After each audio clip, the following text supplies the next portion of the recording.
Provérbios capítulo 28, versículo 1. Diz assim, na versão Almeida Revista Atualizada: fogem os perversos sem que ninguém os persiga, mas o justo é intrépido como o leão. Na versão, na linguagem de hoje, diz assim: os maus fogem, mesmo quando ninguém os persegue, mas o homem honesto é valente como o leão. Na versão chamada Bíblia Viva, uma versão parafraseada, diz assim: os perversos, por causa da sua culpa, fogem sem ser perseguidos, mas os justos são corajosos como um leão. E a versão contemporânea, que é uma versão, uma tradução diferente, uma tradução que traduz a ideia, diz assim: os perversos são perseguidos pela culpa, estão prontos para fugir mesmo quando ninguém está atrás deles. As pessoas honestas são calmas e confiantes, corajosas como o leão. Então, a gente está aqui no capítulo 28, e esse capítulo 28, ele está inaugurando com um contraste. A insegurança das pessoas são perversas e a confiança do justo.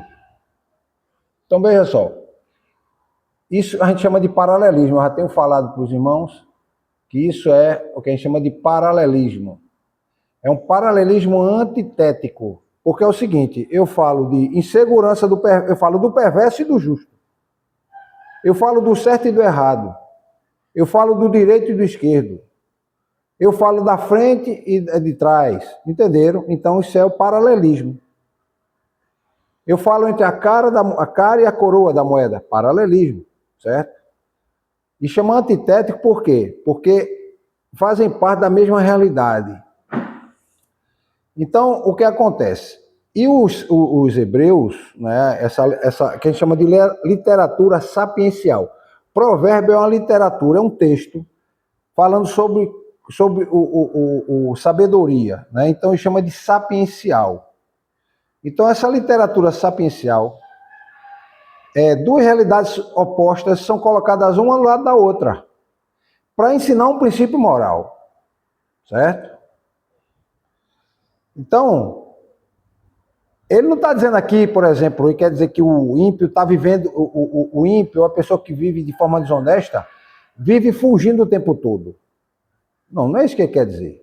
E nem que o justo, ele não vai ter medo, nem experimentar medo. Não é isso. Ele está dizendo que é uma condição interior de cada um. O indivíduo que faz as coisas erradas, por mais que ele continue fazendo, ele tem uma voz na consciência dele, e a gente coloca o seguinte: o cristão diz que essa voz é a voz de Deus. Ainda fala a ele dizendo que ele está fazendo errado. Ainda diz no coração dele que está errado, mas ele continua fazendo errado. Então, tanto com a própria, essa relação, tanto se dá com a própria consciência da pessoa, com relação também ao que é verdade.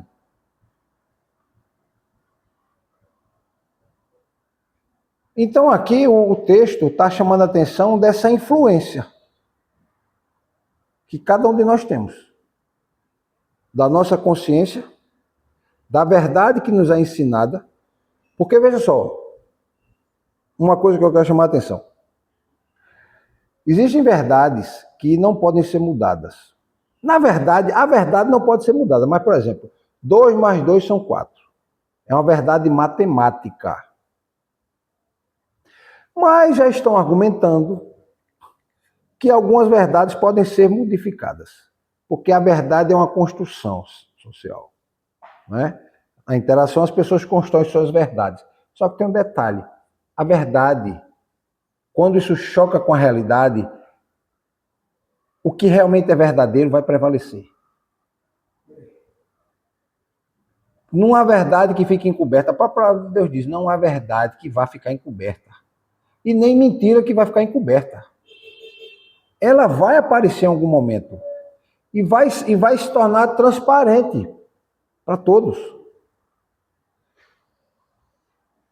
Então, essa influência da consciência, a influência do que é verdadeiro, tá? E essa relação com a moral que cada um tem, é exatamente o problema que o texto está querendo chamar a atenção. E o texto não está querendo falar do seguinte: dessa falsa percepção de segurança que as pessoas têm. A gente tem a falsa percepção de segurança. O indivíduo que comete crime, ele acha que não vai ser pego. Porque senão ele para de fazer. Porque quando ele é pego, ele faz o quê? Vocês já observaram o indivíduo cometendo crime, quando prende ele, o que é que ele faz?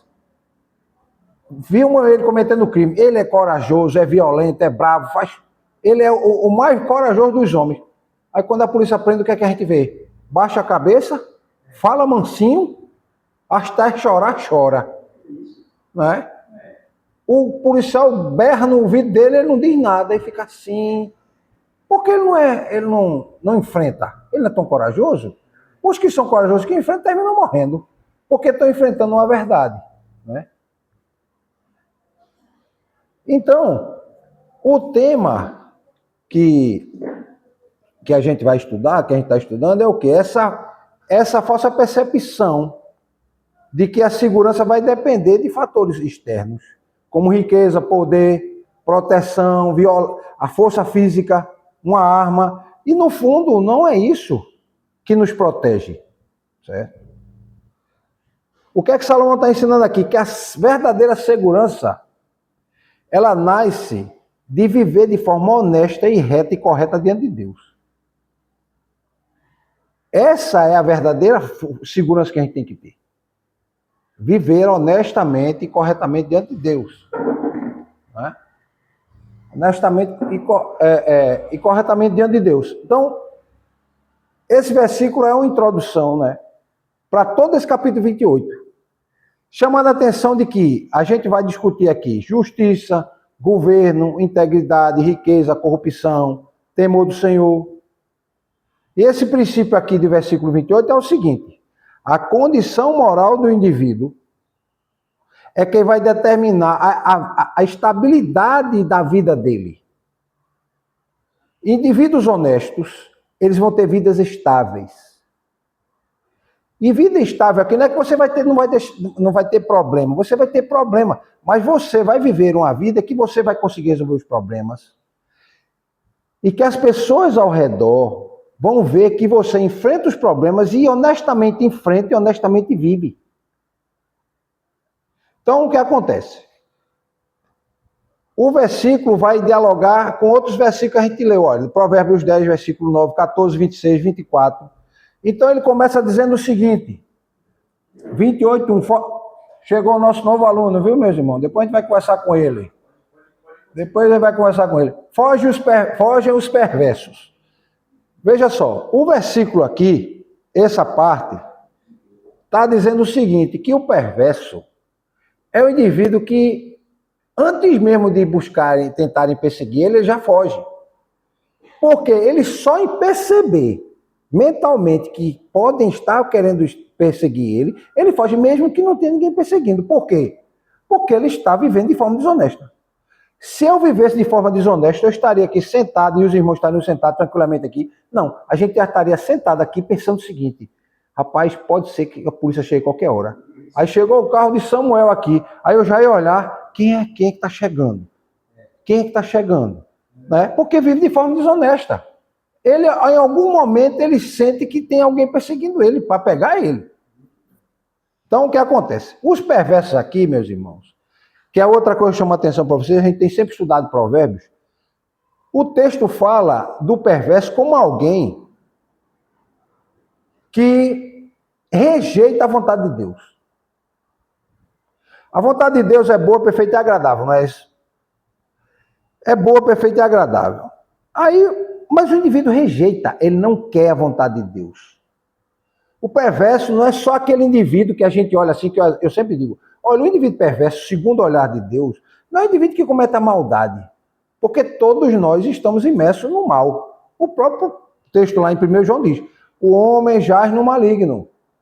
O perverso, a questão aqui é o seguinte, é a orientação moral dele. Porque todos nós erramos, todos nós cometemos maldades. Porque é da natureza do homem. Lembra que Paulo diz, olha, miserável que sou, quem é que vai me livrar do corpo dessa morte? Porque aquilo que eu quero fazer que é bom, eu não faço. Aquilo que é mal, que eu sei que é mal, eu vou e faço. Então ele está dizendo, ó, nós temos essa natureza dentro de nós, nós vamos lutar com ela até morrer. Nós só vamos nos livrar dela no último suspiro. Então ele está dizendo que o problema não é cometer o mal ou ser mal. Porque a natureza do homem é má. O problema é o indivíduo ter a orientação moral dele deformada, ao ponto dele achar que o que fazer o mal está certo. Fazer o mal. Não, o bom é fazer o mal. Os irmãos conhecem gente assim, a gente conhece gente assim. Né? De pessoas que viviam a vida querendo viver, faziam a maldade e ainda sentiam alegria de fazer maldade. E hoje com a rede social, meus irmãos, com os vídeos que a gente vê aí na internet, o indivíduo faz maldade e ainda ri. Né? Ainda fica feliz. Entendeu? Mas é como eu disse, quando a polícia prende o indivíduo, aquela arrogância, aquela bravura, acaba. Ou seja, no fundo o indivíduo é um covarde. Né? Esses dias eu vi um vídeo nos Estados Unidos que um policial parou um rapaz. Era um criminoso, mas o policial não sabia. E o policial americano, diferente do brasileiro, ele já vai tratando o indivíduo porque sabe que ele tem seus direitos. Então ele, bom dia, como é que vai o senhor? Olha, eu preciso dos seus documentos, o senhor pode me dar seus documentos? Simplesmente, o rapaz disse, tá certo, aí se virou, mas não era o documento, era uma pistola. Ele virou em cima do policial e deu 4 tiros no policial, matou o policial. Aí foram por perseguição, porque nos Estados Unidos perseguição é perseguição mesmo. É 20, 30, 40 carros, helicóptero, o que vier. Foram atrás, percorreram, estava numa caminhonete, pararam, eu sei que, meu amigo, metralharam o carro do indivíduo, porque o indivíduo lá é o seguinte, não pode matar a polícia. Você vai morrer. Porque se o indivíduo mata a polícia, ele não respeita mais ninguém. Ele não respeita mais ninguém. Então, por exemplo, quando eu viajei para os Estados Unidos, eu cheguei lá, primeira vez, sem conhecer nada, parei, e de repente passou um carro na minha frente, do corpo de bombeiro, né? Aí parou, e apitando e tal, e parou assim, estava na minha frente, aí eu peguei, encostei, eu digo, daqui a pouco um carro da polícia parou atrás, e o outro parou na frente, pronto. O que foi que eu fiz, né? Quando eu parei, ele chegou, perguntou se eu estava com algum problema, porque eu estava parado na banqueta da estrada. Aí eu disse que não estava com problema, que eu queria chegar num hotel, que eu era brasileiro, que eu estava visitando os Estados Unidos pela primeira vez, e eu queria chegar num hotel. Aí ele disse, eu sei qual é o hotel, o senhor vai fazer o seguinte, o senhor me segue, eu vou levar o senhor até lá. Veja que diferença. Né? Aí ele pegou, só que os carros americanos é motor potente. Ele afundou o carro, enfiou o pé naqueles Mustang, carro de corrida. Na minha frente eu disse, rapaz, eu não vou conseguir acompanhar. E eu estava enfiando o pé no carro para correr. Aí ele, com a luz dele, o giroflex dele funcionando, e vamos embora. Né? De noite já, quando chegou ele parou o carro e apontou assim, aonde era o hotel. Eu vi a placa do hotel, pronto. Aí eu fiquei, rapaz, veja só como é que o policial agiu comigo. Né? Ele viu que eu estava em dificuldade, ele está ali para quê? Para servir a sociedade. Não é só para perseguir o bandido, para dar uma orientação. Né? Aqui eu já encontrei policiais que já fizeram coisas boas para mim. Né? Minha menina estava com o quê? 1 ano de idade. Eu tive que ir em Olinda pegar uma encomenda para minha esposa. Alguma coisa que eu tive que buscar. E o meu carro quebrou. Meu carro quebrou na época, do lado de uma favela chamada V8, né? Que chama Favela Vietnã. E 2 policiais bem longe estavam. Quando eu parei o carro, eu olhei assim, a distância como daqui na praça. Começou a movimentação de gente, eu sem entender o que está acontecendo, olhando, e eu só com minha menina no carro. Daqui a pouco vem 2 policiais. Eles andaram a distância como da passarela para cá. E foram se aproximando, isso era 4 horas, umas 4 da tarde. Eu tinha ligado para o socorro mecânico, né? Aí ele chegou, boa tarde, aconteceu o que com o senhor? Eu disse, rapaz, meu carro quebrou, eu liguei para o socorro mecânico, eu estou com a minha filha no carro. Ele disse, olha, o senhor não sabe onde o senhor quebrou o seu carro, né? Eu disse, não. Tá vendo aquele pessoal se movimentando ali, estão se preparando para vir assaltar o senhor. É mesmo, se é. Olha, a gente vai ficar aqui com o senhor até o socorro chegar. Pois eles ficaram comigo, os 2 policiais, até o socorro chegar. Ou seja, agiram como anjos, né? Protegendo. E já tive experiências ruins com policiais, mas eu não posso chegar e dizer que todos são assim. Nem que todos são maus, nem que todos são bons, né? Mas é isso que o texto está chamando. Que o que vai determinar o indivíduo ser perverso ou não é a condição moral dele. Esses 2 policiais que me pararam, qual era a condição moral dele? Proteger, fazer o que é bom, viu que era uma pessoa que não está envolvida com crime, viram que a pessoa estava ali com um filho pequeno, estava numa situação de vulnerabilidade. A gente não usa armas, né? Porque se eu estou armado, o indivíduo lá ele vai pensar 2 vezes. Olha, ele está armado. Aí ele veio 2 policiais. Por que ele não veio? Policial e armado. E ele sabe que se ele for investir ali, o policial passa a informação para outros policiais, daqui a pouco chega várias viaturas de policiais, não é verdade? Então, a questão do mal é isso. Por isso que o indivíduo que estava na favela, ele parou a movimentação. Quando eu vi, eu digo, parou. Foi impressionante, gente. Parecia formiguinhas, um para lá, outro para cá, um para lá, outro para cá, um para lá, outro para cá. E eram muitos. E eu disse, rapaz, por que está acontecendo ali, né? Alguma coisa está acontecendo. Foi quando o policial chegou e me explicou. O senhor está vendo aquele... O pessoal está se preparando para vir assaltar o senhor aqui. E não ia vir nenhum, nem 2, nem 3, não. Ia vir muitos. É mesmo, é. Então, está exatamente encaixando isso aqui com o que diz o texto. O texto continua dizendo o seguinte: fogem os perversos sem que ninguém os persiga. Se os perversos fogem sem ninguém para perseguir, imagina alguém perseguindo. Ou seja, o indivíduo que é perverso, ao ver a polícia, o que é que ele fez? Não vamos não, que a polícia está lá. Provavelmente aquele rapaz que está lá parado deve ser um policial, né? Porque a polícia está lá com ele. Provavelmente ele se identificou e disse, eu sou polícia. E eles são policiais, então eles se protegem. E eles provavelmente vão chamar outras viaturas. É tanto que quando o seguro mandou um socorro mecânico, e aí resolveu o problema no meu carro, chegou uma viatura da polícia. Aí falou com os policiais, tal, eu agradeci, entendeu? A proteção que eles me fizeram, né? E eu vim embora. Vim embora.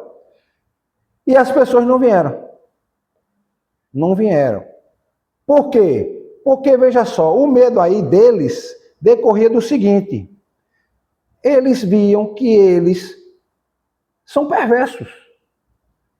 Vinham para assaltar. Tem maldade no coração. Mas a condição moral também leva a pessoa a isso. E eu estou dizendo o seguinte, não estou dizendo que todos que moram na favela são bandidos, não. Pelo contrário, há muita gente honesta morando na favela. Que isso é uma situação, irmão, que muita gente diz assim, o indivíduo vai roubar porque ele é pobre. Porque ele vive em condição difícil. Não é assim. Tem várias pessoas que vivem em condição de dificuldade e não estão assaltando. Não estão roubando. É mais a condição moral do indivíduo. Ele prefere ouvir o mal.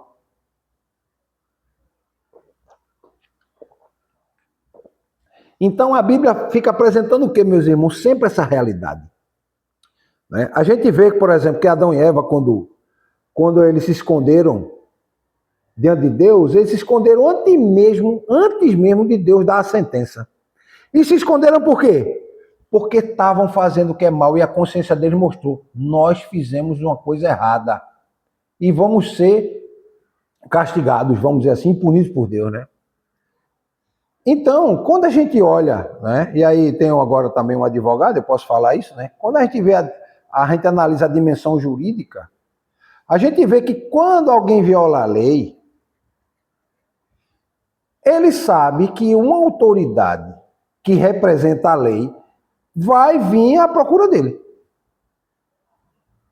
Não é? Então, essa culpa, essa consciência de culpa, que a gente tem, todos têm, mas uns querem escutar e outros não querem. Aí o texto fala do justo, diz assim, foge os perversos sem que ninguém os persiga, mas o justo é intrépido como um leão. Quem é o justo, segundo a versão de Provérbios? O justo é aquele indivíduo que vive de acordo com a vontade de Deus. Nunca esqueçam disso. O justo, biblicamente falando, é quem vive seguindo a vontade de Deus.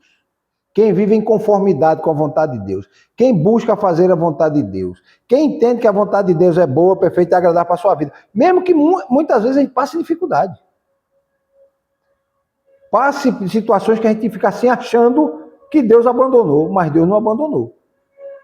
No fundo, a gente tem que passar por essa situação para a gente aprender uma lição. Então, a justiça em Provérbios, né, que está associada à palavra do justo, né, ela possui uma dimensão espiritual, ela possui uma dimensão social, ela possui uma dimensão ética. E eu já tenho pregado isso para os irmãos, né, falando sobre essa questão. Ela também se desenvolve no relacionamento. E no relacionamento com Deus e com o próximo. E como é que a gente vai demonstrar a justiça de Deus? No trato com o próximo, sendo justo com ele. Se eu tomo emprestado, eu pago. Se o irmão pede minha ajuda, eu vou ajudo. Se eu vejo que o irmão vai se prejudicar em alguma coisa e eu posso ajudar, e eu tenho condições de orientar, dizer, não faz isso, porque pode acontecer isso com você de ruim. Isso é a atitude que um justo tem que ter, que anda em conformidade com a vontade de Deus, certo? E outra coisa que a gente tem que lembrar sempre, gente, ser justo não é ser perfeito. Ser justo não é sinônimo de perfeição. Ser justo é, na verdade, seguir a vontade de Deus e, em seguindo a vontade de Deus, ser fiel à aliança com Deus. Porque todos nós temos uma aliança com Deus. Não é? Eu carrego aqui na minha mão a aliança de casamento. Ela representa a aliança, é um símbolo, né? Dizendo que, essa aliança não tem começo nem tem fim. E essa aliança, além de não ter começo nem tem fim, ela não tem possibilidade de ir para... Pode ser aliança com outra pessoa, não, é só com essa pessoa. Então a aliança mostra o quê? A gente vai passar dificuldade, passar perseguição, passar sofrimento. Mas a nossa consciência, ela vai permanecer livre dessa culpa de que, por exemplo, nós não somos rebeldes. Eu estou passando dificuldade porque o mundo já é no maligno. Mas eu não estou passando dificuldade porque eu sou rebelde, é diferente. Tem gente que passa dificuldade porque ele é rebelde diante de Deus. E tem gente que passa dificuldade porque o mundo já é no maligno, é diferente. Uma coisa é a tribulação, outra coisa é a tentação. Tem gente que vive atribulado, tem gente que é tentado. É diferente. Por quê? Eu até já preguei sobre isso aqui. O indivíduo, quando sofre a tentação, ele sofre para ele ser aprimorado. O indivíduo foi tentado. A tribulação, não. O indivíduo que está sofrendo a tribulação é porque ele vive no pecado e ele vai cair mais uma vez. Aquilo faz parte da realidade dele. A tentação não. A tentação vem por questão. Por exemplo, Jesus foi tentado no deserto. Não foi tentado? Aí ele caiu? Não. Aquilo é um exemplo para a gente que, olha, vocês vão ser tentados, tanto quanto eu fui, mas é possível vencer. Pode ser que algumas vezes a gente caia, a gente não suporta a tentação. Mas na maioria das vezes a gente vai suportar. Né? Vai suportar. Aí alguém diz assim, mas pastor, tem tentações que a gente olha que acha que não vai passar. Eu passei tentações na minha vida que eu olho hoje e eu consegui vencer. Isso fortalece a gente, porque quando vem a mesma tentação de novo, você está fortalecido. Não, eu consegui. Eu consigo, eu tenho força para conseguir. E essa força não é só força física, é força espiritual para vencer. Não é? Ser intrépido. Ele diz aqui assim, fogem os perversos sem que ninguém os persiga, mas o justo é intrépido como o leão. Ser intrépido aqui, meus irmãos, é alguém que tem em si a consciência de que ele não tem medo de enfrentar a vida, porque ele sabe que ele escolheu as melhores práticas que Deus determinou para o homem e ele está aplicando na vida dele. Então ele é intrépido no seguinte sentido, eu estou fazendo certo e eu vou em frente, porque eu sei que Deus está comigo. Porque o próprio Deus estabeleceu que se eu fizesse isso, eu ia ser próspero. Eu vou passar dificuldade, mas eu vou seguir em frente. Né? E outra coisa, não significa que o indivíduo vai ser imprudente. Lembra que Jesus estava sendo tentado por Satanás? E Satanás disse, transforma essa pedra em pão, e Jesus estava com fome. Jesus disse o quê? Nem só de pão vive o homem. Então, Jesus foi prudente. Olha, eu estou com fome, mas nem só de pão vive o homem. Eu consigo vencer a fome também, controlar essa necessidade física. Né? Então, muitas vezes a gente vai passar situações que a gente está com necessidade daquilo, mas a gente diz, não, eu não vou botar a mão nisso aqui. Vou dar um exemplo. Tem aqui nosso colega Samuel, que a gente trabalhou junto. Eu era secretário de Fazenda. Ele trabalhava no tributário, junto comigo. E a gente também era da mesma igreja, eu era administrador financeiro, ele era da comissão de finanças. A gente fazia parte da administração dos recursos da igreja. Quando estando em prefeitura, sempre aparece gente oferecendo dinheiro para você. Ou seja, querendo corromper você. E eu sofri tentativa de corrupção, várias vezes. E no começo eu não sabia reagir a essa situação. E eu queria partir para o enfrentamento com a pessoa. Só que eu comecei a entender que aquilo era um sistema que funcionava daquela forma. E eu tinha que ser o quê? Sábio e prudente para lidar com aquilo. Então, quando a pessoa chegava para mim, eu lembro que um cidadão que Samuel conheceu, que foi o senhor Geraldo, né? Aí ele era o vice-prefeito, um homem que tinha quase 80 anos, eu estava com 20 e poucos anos, ele tinha idade de ser meu avô, e ele tinha uma experiência larga de dizer, Marcos, veja só, quando chegar alguém oferecendo a você alguma coisa, você diz que vai pensar. Eu disse, mas senhor Geraldo, eu vou pensar. Não, meu filho, você dizer que vai pensar não é dizer que vai querer aceitar, não. Você vai dizer que vai pensar uma vez, a segunda vez você diz de novo, eu vou pensar, eu estou pensando, a terceira vez eu estou pensando, aí ele vai perceber que você não vai querer, porque você está pensando demais, porque o pessoal que se envolve com corrupção não pensa para aceitar, ele já aceita. Aí eu disse, realmente tem coerência o que o senhor está me dizendo. O provérbio diz o seguinte, na multidão de conselho a sabedoria, não é? Num conselho bem dado a sabedoria, pois eu empreguei o que ele disse, com 3 pessoas. Chegaram para mim e me ofereceram, disse, olha, eu vou pensar. O segunda vez o cara me procurou de novo, rapaz, eu estou pensando. Rapaz, pensa aí, nós vamos dar um carro para você, tá certo? Eu estou pensando. Deixa eu pensar mais, como é que a gente pode fazer? Quando ele viu na terceira vez que eu falei, eles iam embora, não me diziam nada, eu não criei animosidade com nenhum deles ficava com raiva de mim, e a vida seguia. Quando eu enfrentava, o que é que eu estava arrumando? Inimigos.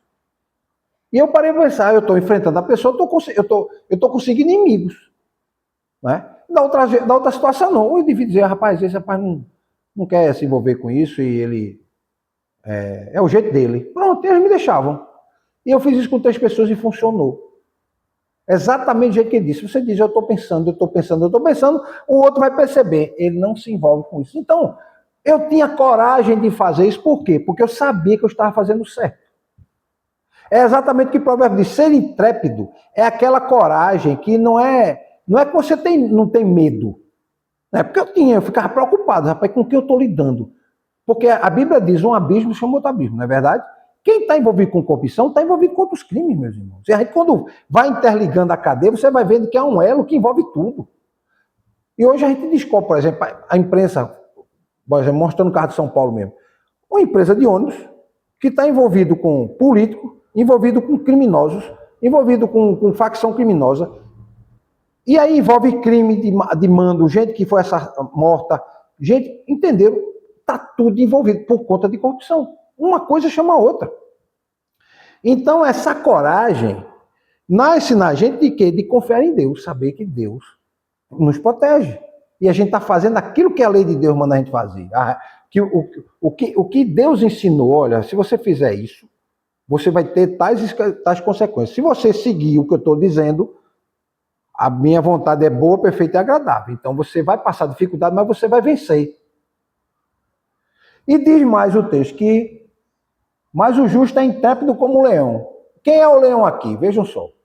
O leão, para a visão do homem de 2.700 anos atrás, que escreveu o provérbio, foi Salomão, Ele olha para o leão e pensa em quê? Pensa o leão como um animal que tem força, um animal que tem autoridade, um animal que tem domínio. É tanto que o leão, na área que ele toma conta, nenhum outro entra, nenhum outro animal. E é um animal corajoso. O leão é um animal corajoso. E o animal, ele é chamado rei dos animais, né? O leão, né? Ele tem imponência. É tanto que Jesus é comparado ao leão, é chamado leão da tribo de Judá. Né? E eu não sei se os irmãos já viram o rugido do leão ao vivo, eu já vi. E é potente, e dá medo. Né? Quando ele ruge, você olha assim, rapaz, esse animal não é brincadeira não. Pelo rugido dele, treme tudo, certo? Então, ele, naturalmente, tem uma confiança nele mesmo inabalável. O leão vai sabendo, eu vou e vou vencer. O que é que ele está dizendo aqui? Que o justo tem essa percepção, eu vou e vou vencer. Eu vou enfrentar o mal, vou enfrentar o que seja pela frente, cumprindo aquilo que Deus determina para mim. Então, ele vai ter essa capacidade. E outra coisa, o justo aqui, ele não tem coragem, não é só porque tem força física, não é nesse sentido. É no sentido de que ele diz, olha, eu estou fundamentado na verdade de Deus e eu vou enfrentar. Eu vou ser perseguido, eu vou sofrer perseguição, mas eu estou do lado da verdade. E ela vai prevalecer. Ou seja, o indivíduo ele tem estabilidade emocional, confiança de que ele vai vencer, porque ele está do lado da verdade. Porque a verdade não vai permanecer encoberta. Ela sempre aparece, sempre se demonstra, né? Então o justo vai viver o que, meus irmãos? Sem aquela escravidão da mente dizendo, rapaz, eu fiz errado, e agora? Como é que eu faço para remediar esse problema? Para consertar? Vou ter que mentir, vou ter que inventar alguma história, vou ter que arrumar uma testemunha falsa para poder cumprir, mas só que uma hora a verdade vai prevalecer. Então, o texto aqui está mostrando para a gente o quê? Que aquele paralelismo que eu falei para vocês, né, da literatura sapiencial de Provérbios. De um lado, estamos analisando o perverso, o medo que ele tem e a fuga. Do outro lado, nós temos o justo, a confiança e a coragem. Então, o que é que a gente aprende aqui, meus irmãos, a grande lição desse provérbio? Primeiro, que a coragem que a gente vai ter, ela vai ter coerência com o quê? Ela tem que estar coerente com a palavra de Deus. As nossas atitudes, nossos princípios morais têm que estar coerentes com a palavra de Deus. Então, pessoas que vivem de forma honesta e íntegra, elas vão experimentar uma estabilidade emocional de saber, olha, estão lhe acusando de tal fato. Tá certo, eu vou lá e vou provar que eu não fui eu que fiz isso. Vou dar um outro exemplo que aconteceu comigo, eu tinha 17 anos. Eu nem crente era ainda. Uma vez, um dia de sábado, no meio de semana eu estudava na escola, né? E tinha as meninas que a gente encontrava, faz 16, 17 anos, a gente marcava para se encontrar nos bailezinhos, né? Que tinha na época, né? 40 anos atrás. Embora não pareça tanto tempo, mas passou tão rápido também, né? Então, eu tinha acertado com a menina para me encontrar com ela na festa. Aquela festa que juntava os estudantes, os amigos, né? Uma festa de bairro. Então o pessoal levava os caixas de som, botava uns LP e começava a tocar, a gente ia dançar, ia tomar uma refrigerante, conversar e tal. E aí meu pai disse assim, você não vai não. Eu me arrumei no sábado à noite, eu trabalhei a semana todinha com ele. Eu trabalhava de manhã, de tarde e ia para a escola. Meu pai disse, você não vai não. Porque o que foi que eu fiz? Não, você não vai não. Você não vai não, você não vai não. E eu fiquei invocado, porque eu não fui. Fiquei muito chateado, revoltado. Porque eu disse, rapaz, a menina está me esperando, rapaz. Minha paquera. Não tinha celular. Não tinha WhatsApp. Não tinha telefone fixo para ligar. Não tinha como mandar um recado. Eu não fui. fui para casa, estava em casa fiquei e fui dormir. Qual é a coisa que mais desejo no final de semana? É sair à noite. Quando foi no domingo, meu pai bateu na porta do quarto, levanta, porque meu pai tinha um depósito de bebida, eu tinha que trabalhar com ele, né? No domingo ainda tem mais essa, acordar com raiva. Fui dormir com raiva, acordei com raiva, chateado, dormi, chateado, acordei, chateado, fico com meu pai. Tô lá no negócio do meu pai. Daqui a pouco eu tô lá. Aí meu pai disse, ó, vamos preparar os pedidos para entregar. Aí eu ia separar os pedidos, tudinho, os talões de nota, né? E eu separando os pedidos para botar na caminhonete para levar. Daqui a pouco chega um cara, seu Barreto, eu o vi assim por alto, né? Aí disse, seu Barreto, aí ele chamou meu pai e tal. A conversa dele que eu não vi, eu só soube depois. Seu Barreto, eu vim aqui porque seu filho estava no clube da destilaria, que era exatamente o clube que eu ia. E ele bateu no meu carro e foi embora. Fugiu. Tinha um pessoal lá no clube e disse que foi ele que bateu no carro. Aí meu pai disse, rapaz, não foi ele não. Me desculpa dizer, e vou dizer por quê. Por que o senhor está dizendo isso? Porque ele não saiu de casa ontem. Ele queria ir para a destilaria, eu disse para ele não ir. Ele ficou até com raiva. Com raiva ele estava, vou chamar ele. Aí meu pai chamou, mas quem eu fui? Senhor, o que é que o senhor deseja? Ele disse, vem cá, você foi ontem para o clube? Foi não, por quê? Porque o senhor não deixou. Ficou com raiva? Fiquei, ainda estou com raiva. Aí o cara olhou para mim, disse, pois seu Barreto disseram que... E a gente, numa cidade pequena, todo mundo se conhece. Seu Barreto disse que seu filho bateu no meu carro. Aí eu na hora, eu disse, espera aí, vamos lá olhar a cor do carro que bateu. Até isso ele não prestou atenção, o carro era vermelho. Aí estava a marca vermelha assim, do lado, e amassado, né? E o carro do papai era bege, uma caminhonete bege. Aí ele olhou assim, disse, seu Barreto, olha, me desculpe, viu, vim aqui incomodar o senhor. Me desculpe, rapaz, não tem problema não, essas coisas acontecem, né? Infelizmente foi uma falha de comunicação. Ele disse, provavelmente foram os caras que disseram que você bateu, que foram eles que bateram, porque o carro deles era vermelho. Quando o rapaz foi embora, meu pai disse, tá vendo, meu filho, quando a gente diz assim, não vá, tá vendo que você se livrou? Pois o livramento. Mas só que eu estou querendo chamar a atenção é a confiança moral que eu tinha de chegar e dizer, eu não fui eu, o meu carro é amarelo e o carro que bateu é vermelho. Eu tinha convicção, se eu tivesse batido, eu ia pensar, o que é que eu vou dizer? Não fui eu não, que tinha outro carro lá, e veja a posição, olha, a tinta dele provavelmente ia estar marcada no meu carro, eu chamei ele, eu digo, olha, dê uma olhada no carro aqui, o senhor não vai ver marca de tinta em canto nenhum. Porque a gente andava devagar, com cuidado, entendeu? Para não bater em ninguém. E eu nunca bati. Esses anos todinho que eu dirijo carro, nunca bati em ninguém. Nem em uma pessoa e nem em carro. Então a gente tem essa confiança interior, né? Então, meus irmãos, a conclusão que a gente chega desse provérbio é o seguinte.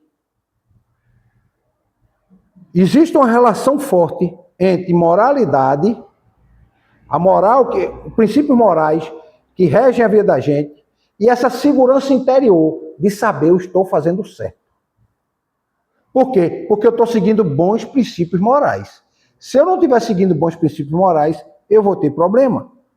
Então, medo e coragem não são determinados aqui pelas circunstâncias externas, não. Não é um ambiente que vai determinar que eu vou ficar com medo ou ser corajoso. É os princípios morais que regem a minha vida. Alguém chega aqui, olha, o senhor passou por mim ali agora, o senhor bateu no meu carro. Foi mesmo, tá certo. Vamos olhar no meu carro, onde é que tem uma marca de tinta no seu carro? Qual foi a cor do carro que bateu no senhor? Onde foi que bateu no carro do senhor? Entenderam? Então, a gente tem essa segurança. Então, esse princípio dado por Provérbios 1 aqui, que fogem os perversos sem que ninguém os persiga, ou seja, os princípios morais que regem a vida dele, faz com que ele sempre viva achando que alguém está perseguindo ele, porque os princípios morais dele são desonestidade, são de enganar os outros, são princípios ruins, não são bons princípios. Já o justo, ele é intrépido como leão porque ele segue bons princípios. Então, se alguém vem acusar ele de algo, ele vai ter firmeza de cara a dizer, eu não fiz. Porque eu vou ter como provar que eu não fiz. Entenderam? Então, meus irmãos, A verdadeira coragem não nasce no poder. Não nasce de quem tem uma arma na mão, não nasce de quem tem poder político ou quem tem poder militar. Vai nascer do seguinte, dos princípios morais que regem a vida da gente. Amém? Amém.